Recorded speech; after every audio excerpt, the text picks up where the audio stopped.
What I'm going to be talking to you about primarily today is young workers and what young workers can expect and what employers should be providing for young workers coming into not only this industry but any industry. So, young workers and health and safety is an oxymoron. These are some of the things that we hear from employers when we're going out talking to industry. Young kids that want to work at brats, they're just here to get paid and they don't really care. A lot won't ask, they think they know and they won't ask. They're bums, they haven't got a work ethic, they live on their next dollar to travel or buy a car. And kids normally tune out about work safety, they have less fear. Young people are at high risk of injury. Because they don't know. By the same token, young people frequently don't want to ask because they don't want to look stupid. Or they don't have the knowledge to be able to ask questions.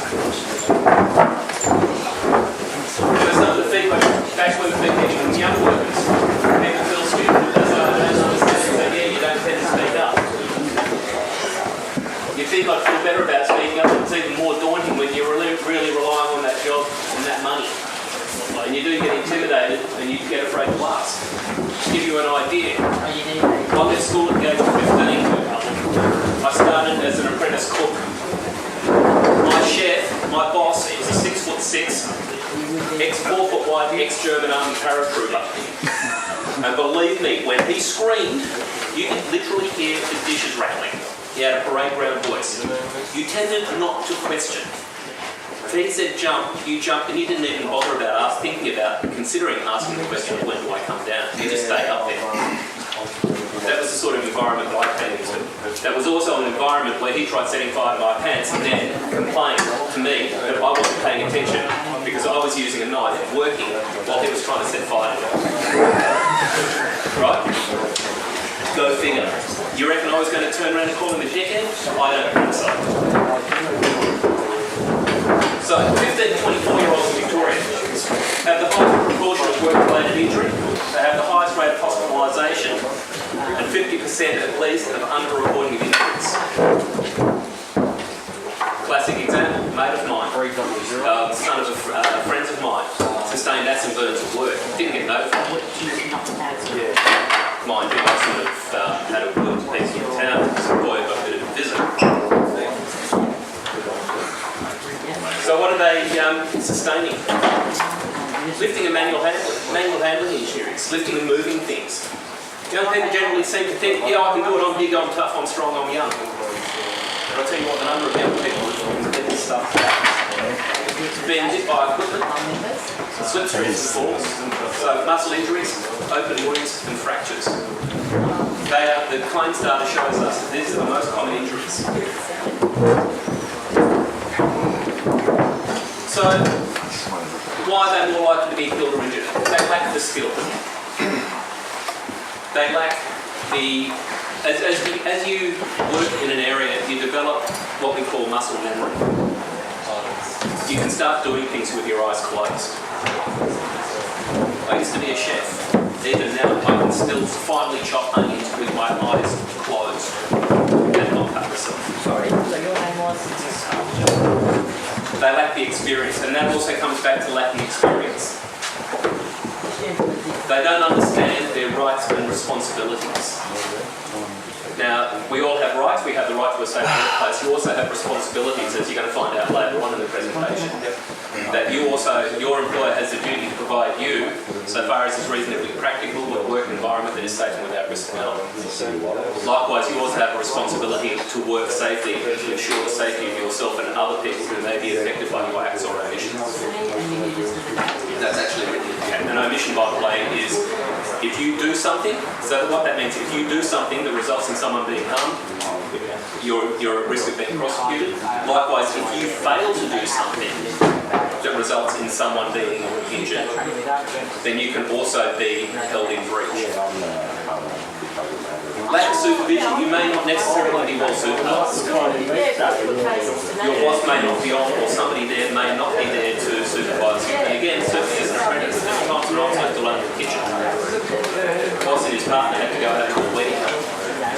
Prior to service, I was left in the kitchen to finish prep. Yeah, well, he's here. You may not have been, young workers may not have been properly trained for various reasons. This owners are here somewhere.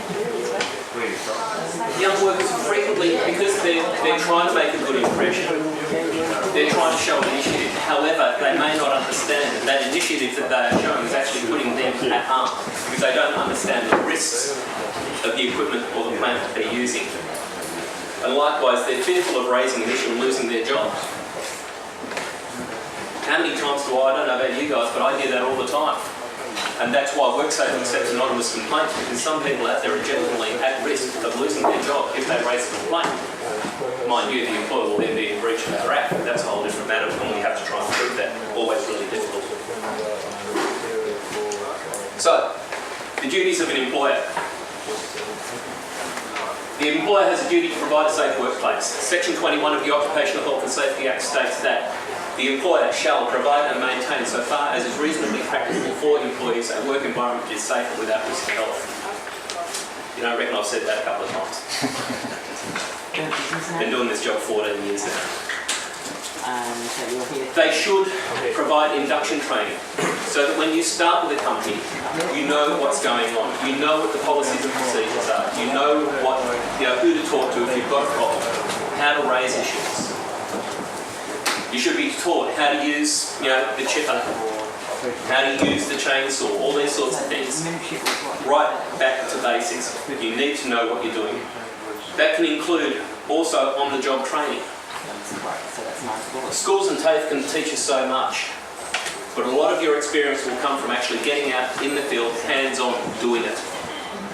So you cannot underestimate the importance of on-the-job training. As long as the person that's training you actually knows what the hell it is that they're supposed to be bloody doing. Because a number of times you find out that somebody, well, we've been doing this for 30 years. Yeah, well, now you've just built someone. So they need to provide adequate supervision. Section 21.2e of the Occupational Health and Safety Act states that the employer shall provide such information, training, instruction and supervision as are necessary to enable employees to do their work and manage this safe without risk of health. Yeah, I know I'm quoting sections of the Act. And they should also consult with their employees. Back in 1970, the UK set up a Royal Commission. Put Lord Robins in charge of the Royal Commission to look at occupational health and safety. And Lord Robins came up with this wonderful idea, completely novel, that the people that have control of the risk should actually talk to the people who are exposed to the risk to try and come up with ways and means to reduce that risk. It took until 1970 for that to actually come out in a report, and as a result of that, we then came up in 1980. When was 1980? Sorry, it was the Robins report. In 1985, Victoria got its first occupational health and safety act. But this whole idea, because sometimes the best people to talk to about how to control risk are the people that actually work. Novel concept, I know, but it took until 1980 for that idea to come out. So, as I said, the occupational health, we're currently working under the Occupational Health and Safety Act 2004. You may have heard this thing called harmonisation being bandied about. Victoria decided not to go with harmonisation. The whole concept behind harmonisation was that all the states should have the same or similar occupational health and safety acts. And I'll tell you what, that would have made it a lot easier for large employers. Because previously every state and territory had its own Occupational Health and Safety Act, and it was a nightmare if you were trying to coordinate OHS between different states, because different states had different requirements. I had that experience when I was put on an aircraft to fly down to Tasmania to take over the management of occupational health and safety in an abattoir in Tasmania and one on King Island, and told, oh, by the way, read this, you might find it useful. Gee, thanks. So the employer, as I said, must provide a safe and healthy workplace for all employees so far as is reasonably practicable. The employer must eliminate any risks to the health and safety of all employees, including young workers, so far as is reasonably practicable. We use the terms reasonably practicable for a very good reason. Because there are some things that people do that are inherently dangerous. But there is no way to eliminate that hazard or risk. I'll put to you, somebody's using a bandsaw. I mentioned I worked in abattoirs. I used to have guys coming through having taken their fingers off on bandsaws. The problem with a bandsaw is you have to be able to, like a chainsaw for example, you have to be able to present the danger part of the plant, that is the cutting edge, the cutting teeth, to whatever it is that you're cutting, in this case carcasses. Unfortunately a bandsaw does not know the difference between dead meat and live meat. Same thing with a chainsaw. A chainsaw does not know the difference between your arm and a branch. There are some hazards which are going to be very difficult to remove, but there are things that can be done to reduce that risk so far as it's reasonably practical. And that's why chainsaws have the chain brakes, they have the inertial chain brakes, things like that.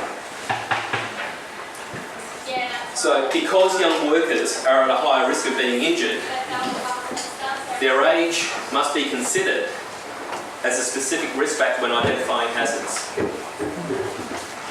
Now that gets really interesting when you start getting into secondary schools, or even schools for people with intellectual disability. But that must be taken into consideration. How old are the people that you're doing? Because remember, a person's brain does not fully finish forming until about the age of 25. So until the age of 25, the human brain is still developing, it is still changing. So, what are we talking about with induction training? So, as I said, this is a general presentation, so it's going to be a little difficult, a little different for you guys, but the layout of the workplace. So, that can include the layout of your depot, where things are stored, where the toilets are, where the office is, where the lunchroom is. Or when you're going out on site, what's the layout of the site? Is there a toilet nearby, for example? Things you need to take into account, slope, any targets, things like that. Who's the first aid officer? Those of you that work for big companies may have health and safety reps. Who is the health and safety rep for your company?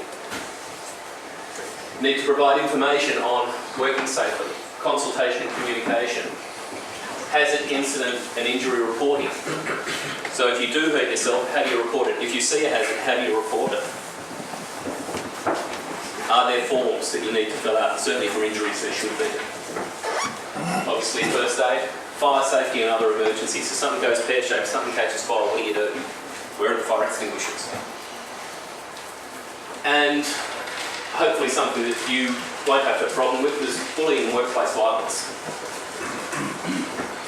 Hopefully the only workplace violence and workplace violence or aggression that you guys will get will be from agro greenies that don't like trees being removed up here. So, on the job training.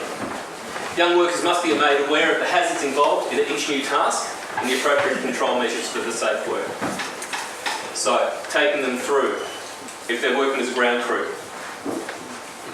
if a cutter's aloft, what do you do? Making sure that people aren't, the drop zones are clearly established, making sure that the young workers fully understand what's expected of them and how they're going to work around a site. It's not enough to simply say or show a person this is how we do it. Get them to demonstrate competence. Get the young worker to show you that they can actually do that job. Because what inevitably happens is, oh yeah, I showed him how to do it. You didn't follow up on that and check how they're going. You didn't make sure that they could demonstrate competence. And those of you that are going through TAFE will know that it is all competency-based training. They not only tell you how to use a chainsaw, they show you how to use a chainsaw, and then you have to demonstrate that you can use the chainsaw safely. When I did my explosives license, we sat down, we went through the theory. This is what you have to do.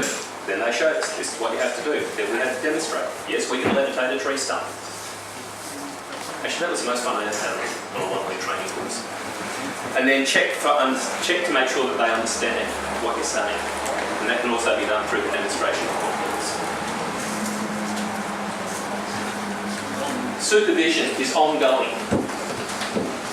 The whole thing behind supervision is to correct unsafe work patterns. People start developing shortcuts, they start taking things easier, they start becoming complacent. So supervision should be pulling them up on that.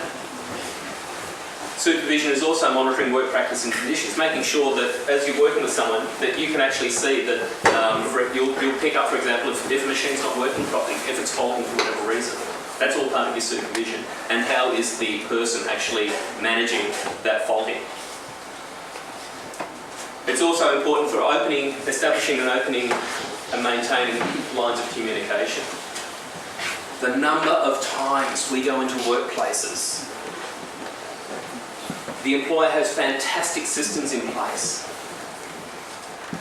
but there's a communication problem. The boss isn't talking to the workers aren't talking to the boss, and confusion reigns. And when confusion reigns, that's where people get hurt. See it time after time after time. But young workers should also be supervised more closely until such time as you are confident that they can demonstrate competence.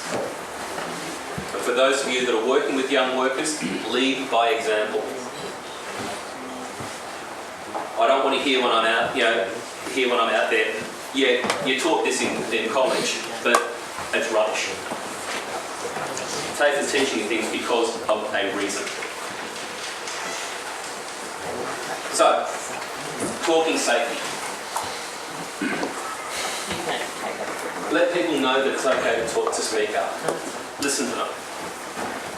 Because if it's a concern for a young worker, it's probably going to be a concern for an old worker. Or they just haven't understood something. So it's really important. Keep your safety instructions simple. Back when I first became an inspector, myself and a colleague went into a little fiberglassing shop out the back of Bayswater. Now, it was the grottiest little place that I have ever been into. The old boss comes out, sees us walking in, we're all flared up, we've got our tabards on and what have you, and he comes out and says, "G'day, how you going? My name's Jack." His lungs have been ripped out from working with fiberglassing materials and epoxies. Having a chat with him, we said, "Oh, can we go out and have a look at your workshop?" "Yeah, come with me." Takes us out, introduces us to his two boys. So, "Guys, can you show us your masks?" And they went off and they got the hermetically sealed boxes and opened them up. And without prompting, they ran through the cleaning of how often they have to shave when they're doing it. So if they're doing, they'll shave twice a day to make sure they've got a proper seal. The logs for the canisters, on the mask, the whole box and dice. They just went through it. Then they went through the cleaning systems, the process they went through for cleaning the pills and all this sort of stuff. This bloke didn't have a single thing written down. But I'll tell you what, his young guys knew exactly what they had to do. And we could see, simply by the condition of the equipment, that they were doing that. And as Jack said to us, "I don't want my young guys to end up like me with no lungs." Then he took us out the back and he showed us a Class 3 flammable liquid storage cabinet with blast vents, intrinsically safe lighting, the whole box, and it was just absolutely magnificent. And as we were walking out of there, my colleague Dan said to me, he said, "If I had a choice of working for this bloke or going down to Westside Longford that has safety systems coming out of their ears," he said, "I'll work for this bloke." Because that was not long after SO blew up down at Longford and killed 2 workers. And SO, as I said, got safety systems coming out of their ears. This guy was a little operator. Nothing written down, because people knew exactly what they had to do. So keep it simple. However, having said that, it is important to have stuff written down. So if you're talking to people, actually write it down. So that way you've got a record of it. Use positive language. Standing like that, listening to someone's not going to do anything. They're just going to turn around and say, "You're not listening." So try and keep positive body language. Focus on the positive. Yeah, good to see you looking after yourself. Good to see you looking after things here. Give that positive feedback, give that encouragement. It's really important. And also don't forget our website for young workers, but also for employers. That's information there. Likewise, you can call up the advisory line. and ask them. I know there's quite a few people in the industry that have got my phone number, and I get phone calls coming through at all sorts of strange hours saying, "Oh, James, what do you think?" I'm more than happy to take it. So, what should a young worker expect? When you come into the industry, you should expect to receive induction training. It's the employer's duty to provide you with your PPE, so all your protective clothing equipment. That is the employer's job. It is the employer that is exposing you to the risk, therefore they should be providing you with the equipment. For God's sakes, if you don't know, speak up. Speak up.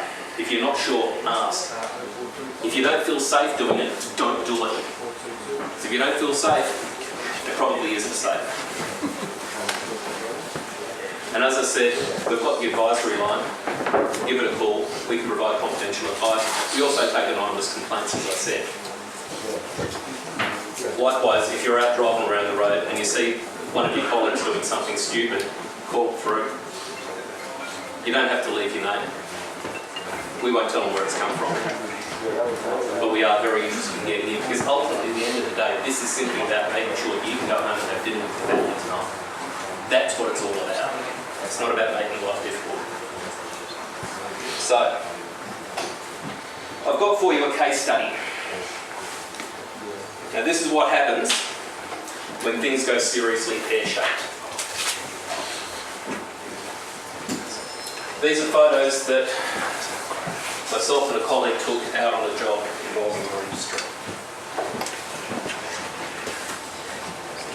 So on the 1st of May 2012, Habitat Grounds and Maintenance Property Services Proprietary Limited commenced removal of a 20 metre spotted gum from a site in Brayside in Melbourne. Nathan Butcher is the climber and supervisor for a job, with 2 ground crew assisting. A branch estimated between 8.5 and 10.5 metres long was roped, cut and hung up in an adjoining tree. So you've got the tree here that he was cutting, and as you can see, there's your hang up. Butcher and his crew attempted for over an hour to release the branch by various means. And in the process, they actually took the lowering rope off the water rack. No worries. No problem. I'll give you a. One of the ground crew was holding on to the rope, trying to pull the branch in different directions to try and free it to no avail. In the end, Butcher cut the branch. The rope was not on the water rack. It dropped. Young worker obviously freaked out, didn't let go of the rope. He was catapulted through the air into the tree. The branch then spun around, smacked him in the back. The injured worker was transported to hospital having sustained serious injuries, including fractured ribs, punctured lung, bruised pancreas, and a ruptured spleen. He was admitted to hospital, underwent emergency surgery, had his spleen removed, and part of his pancreas. He also arrested and had to be resuscitated in hospital. We were notified of it, and inspectors attended. I was brought in the next day to provide assistance. In the course of our inquiries, we established that employees were not provided with site-specific induction. There was no toolbox meeting or any sort of meeting prior to held to discuss the risks associated with the job, which included working near live power lines. Those top lines up there are 22 kV lines. They were live, they were breaching limits of approach. There was no spotter. The lines were not de-energised, nor were they working under suppression. Now, suppression is where a system whereby application can be made to the power supply company so that if there is a short, the lines go dead.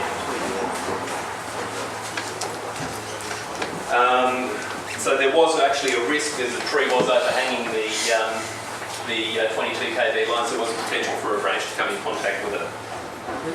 The injured employee was not trained in the task of lowering branches, or properly trained in the function and the purpose of the porter wrap, and the importance of not wrapping the rope around his arms or around his hands when lowering. So the chances are he probably wouldn't have been able to let go if he had it wrapped around his arm. It just would have dragged him in. So, on the 7th of November 2013, Nathan Butcher pleaded guilty to one charge pursuant to section 25(1)(b) of the Occupational Health and Safety Act. That is, failing to ensure the safety of persons who might be affected by his act or omission. He was the supervisor on the job, he failed to supervise. He was convicted and sentenced to pay a fine of $12,000 at the Moorabbin Magistrates Court. So 25(1)(b), failure to take reasonable care for health and safety of persons who may be affected by the employee's acts or omissions. Habitat themselves were convicted and fined $90,000. Two charges, section 21(1), 21(2)(a), failing to provide safe systems of work, and two charges under section 21(1), 21(2)(e), failing to supervise, failing to provide training. So, the learnings that we take from it, or that can be taken from this incident, it is critical for the employer to identify the hazards in the workplace. Absolutely critical. In this case, there was the intertwining nature of the branches of the trees, so there was intergrowth. Due to the proximity of the trees to each other and the proximity of power lines, particularly the HP. Any of you guys here do work for SP? Yep, you've seen Tim's story. For those of you that don't know, SP AusNet had a training video that they showed about one of their contractors, an employee of a contractor, a young chap by the name of Tim Leach, who dropped a cypress bar on a 22 kV line and sustained very serious burns. He was lucky to be alive. If you get the opportunity to have a look at it, it is pretty gruesome. It actually has photos of him pulled out of the tree box. The risk associated with any identified hazard should be assessed. And an assessment of the trees would have shown that there was a high risk of branches being hung up if they were not cut properly. There was also a risk of branches coming in contact with the HV, which could have resulted in the death or serious injury of one. And the employer must then implement the appropriate risk controls. Now, given the area that this was in, which was a car park out front of a factory, there was the possibility that they could have actually got in an EWP, a cherry picker, which would have enabled them to cut the branches into smaller sections and lower them safely. But also would have minimised the risk of the branches coming in contact with the HV. Given the proximity to the power lines, they should have had a trained spotter. There was no trained spotter. Risk controls that could have been considered, including ideally, the power lines could have been, or should have been, either de-energised or at the very least working under suppression. And the work may be, if that was the case, there may have been a requirement for the work to be done on a weekend to minimise the disruption of the power supply, given that you're cutting off 22 kV.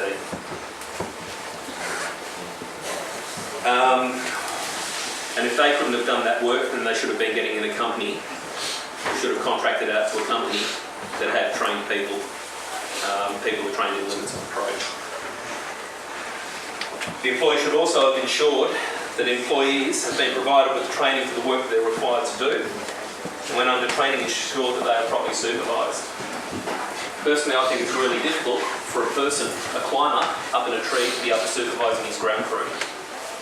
Now, I know the vegetation is pretty sparse there, but if a climber's busy concentrating on what he's doing, making sure that he's got his rope set properly, making sure that he's making the appropriate cuts, he's going to be too damn busy to watch what's going on down on the ground and making sure that his ground crew are doing the right thing and doing it properly.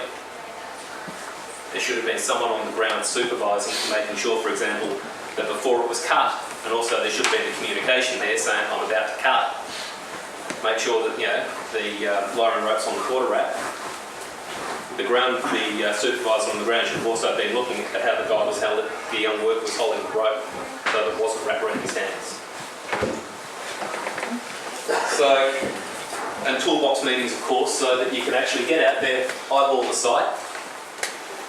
And one thing I always suggest when you're going out, whoever it is that goes out costing jobs should actually be taking the OHS matters considerations, having OHS considerations when they're actually going out costing the jobs.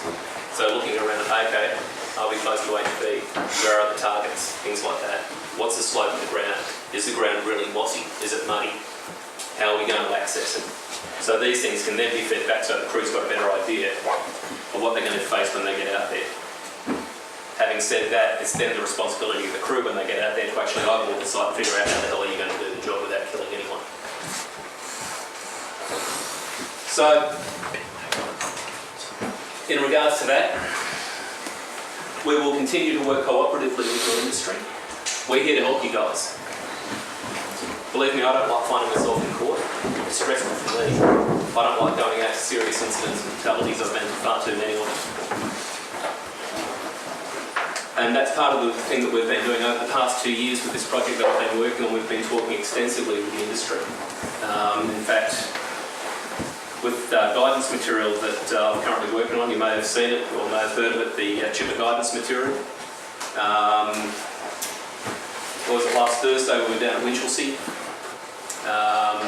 Tuesday we were in Wangaratta, Wednesday we were at Warrigal and Mount Waverley.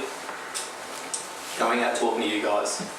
Whenever there's a tree climbing championships on down here in Melbourne, I always try and get along, simply to show my face, talk to you guys, see how things are going, answer questions. I want people to come to me and ask me questions. Because as I said, this is all about trying to make sure that people get home at the end of the day. Believe it or not, I have a family. I like to think my family love me. I want me home to have dinner. Same thing for you guys. That's what it's about.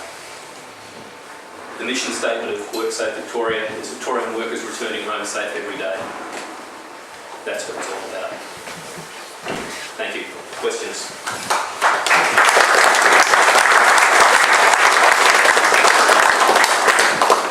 Yeah, mate.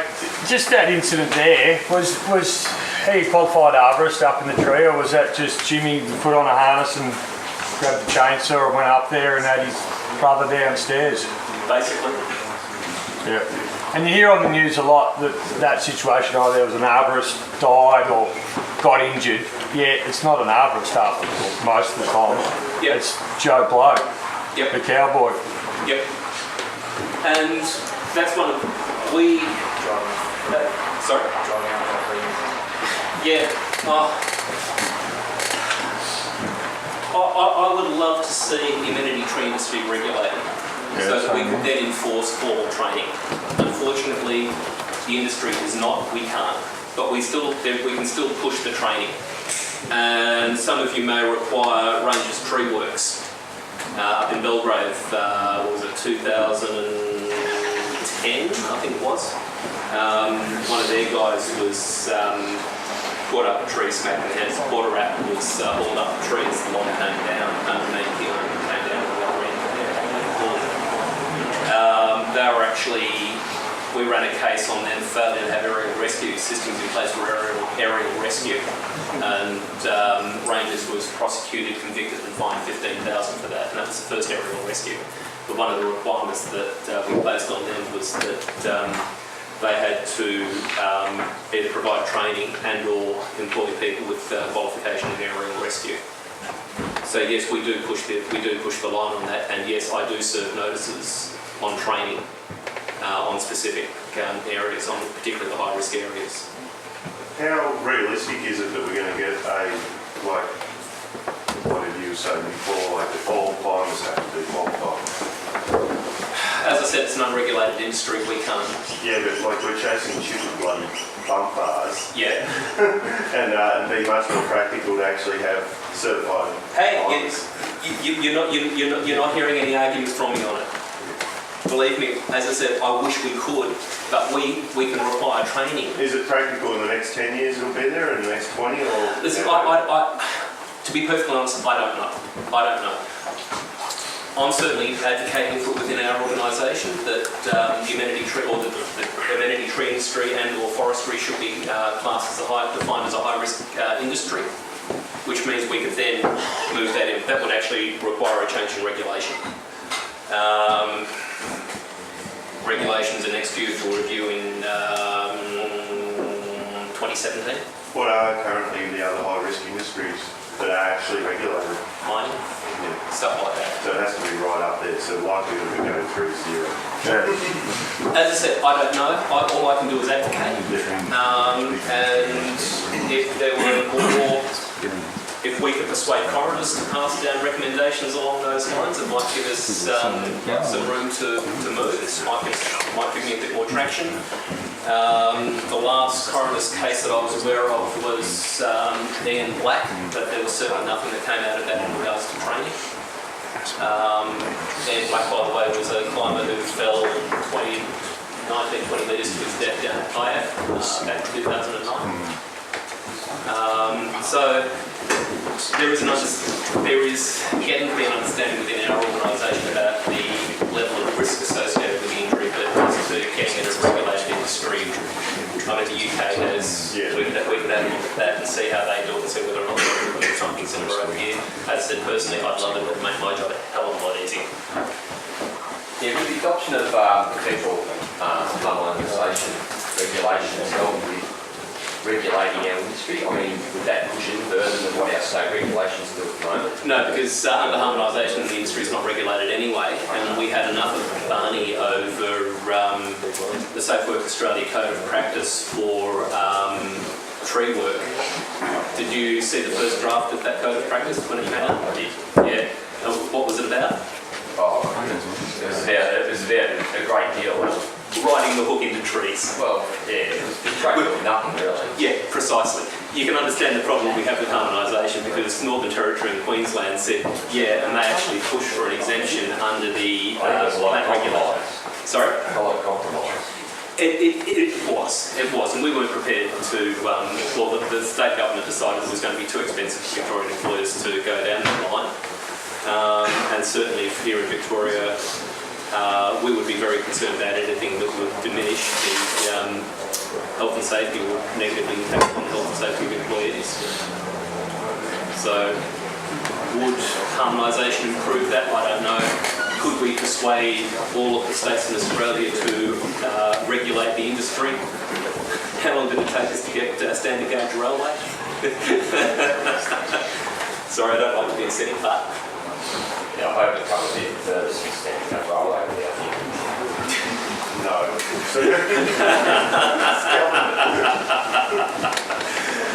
Put it this way, yeah, yes sir. In this instance, like, take out of the equation the power lines, and it's hard to tell from photos, but it looked like what the one was doing was never going to work anyway. Yeah. Take all that out of the equation.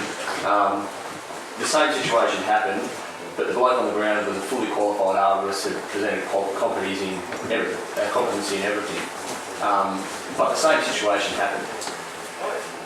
And how do things evolve from that? The issue I've had is I've had a bloke work for me who's got a diploma in arboriculture, competent in everything. Yep. And might as well have been first year, 3 months in apprentice, because he was fucking dangerous. Like, Yep. That's the only way to put it. Yep. I had to modify everything to employ the bloke. At the time I couldn't get any other workers, he was the only bloke, the only application I had. He looked fantastic on paper, I had every ticket under the sun. But his competency based in terms of his qualifications, the paper then to sit and resit until he proves competency on the day. He could do the same job 10 times perfectly. The 11th time, you could be in trouble. And he's like with 4 years experience working in the industry. Yeah. The employer has to provide and maintain so far as reasonably practical. So you've gone through all of that process to ensure that you're trying to get someone that is qualified and competent. But there's always a difference between qualification and competence.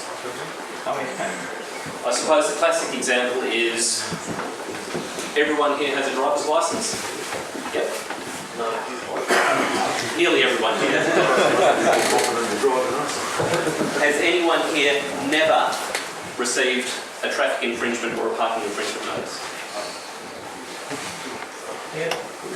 Right, 1, 2, 3. Out of everyone in this room. Now, every person in this room that holds a driver's licence was deemed to be competent at the time they set their driver's licence. And that includes parking legally. It's the same problem that we had. It doesn't absolve employing someone with all of the qualifications doesn't absolve the employer's responsibility to supervise. So we may well have continued with a prosecution if something was to have happened with your guy. However, your mitigating factors would be that this is what I've done. I've employed this person, I've assessed he's got his qualifications, I believed him to be competent, however, we noticed there were problems and therefore we increased the level of supervision, ultimately, there are times when we actually hold that a person, for example, has gone out on a jaunt, what we call a jaunt of their own. A while ago I got called out to an incident after hours, got called out about 10 o'clock at night. A maintenance fitter had his leg snapped in a wool press. We're talking about a machine that's as high as this roof that compresses bales of wool. The maintenance fitter had actually, there was a limiter switch on the wool press that was faulty, so the machine wasn't stroking properly, wasn't working properly. He and his apprentice got a scissor lift, went up and adjusted the limiter switch on. Thought they'd got it right, came back down, packed up, just about to walk out the door, and one of the guys said, it's still faulty. So for whatever reason, this bloke with 20 years experience got a ladder, climbed up onto the machine, 4 metres up in the air, and started working on it, tripped it, the machine stroked and snapped his leg. But for the fact that his 4th-year apprentice was down below, next to the emergency stop, the guy would have been killed. What can we do? In that situation, it was decided this bloke was trained, qualified, competent, had demonstrated that he could do the job properly, but went out on the job of his own. Guys, we're out of here. The guy's been punished enough, we're not going to take it in. It's not going to go in. So you still have to do as much as you can to try and prevent that. And if you know that you're having problems with a particular person, then you need to, I would be saying that you need to maintain a high level of supervision on that person. But that's where your mitigating factors are going to come into play. Can you just get rid of them? If they've got all their support, pretty simple. Yeah, well, that then falls into industrial relations, which I have no authorisation on that. But what I always suggest to employers is all of your policies and procedures should be tied into your disciplinary procedures. So you induct people into your policies and procedures, safe work method statements, you also induct them into the disciplinary procedure. If you find that they are breaching their policies and procedures for managing OHS, you then have grounds to call them up under the OHS, under the disciplinary procedure. Start running them through that process and then you can dismiss them. I don't have a problem with that. Some people just shouldn't be working in some industries. Right, now I was a chef and I don't think Yeah. Yeah. You couldn't drive a truck with his eyes open. So. And yeah, I mean, personally, I don't have a problem with it. Industrial relations might have, Fair Work Australia might have words about it, but that's outside my jurisdiction. But by the same token, on that point, back in the 1990s, there was a case where a nursing home sacked 2 nurses for failing to abide by a manual handling policy, consistently failing to abide by a manual handling policy. They took it to Fair Work Australia. The Australian Nursing Federation actually refused to support them. Now, if the sisterhood refuses to support their own members, you know you've got strife. And Fair Work Australia said, there's no case to answer. They're gone.